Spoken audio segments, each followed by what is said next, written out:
Hey guys, this is question MM002 from the Maths Methods Sharpened Study Guide. How to find a domain of a quadratic given the range, and the quadratic is in turning point form.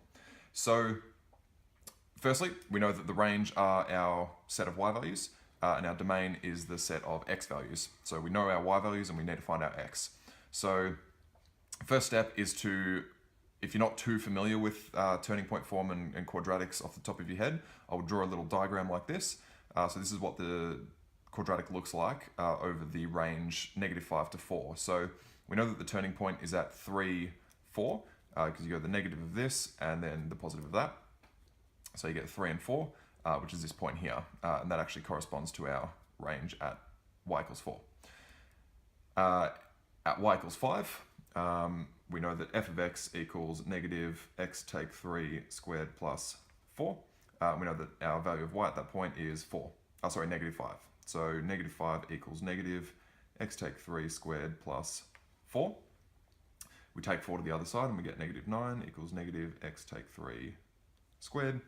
Cancel the negative on both sides and then square root, and you get plus minus 3 equals x take 3, which means that x take 3 equals +3 and x take 3 equals -3, which means that x equals 6 and x equals 0.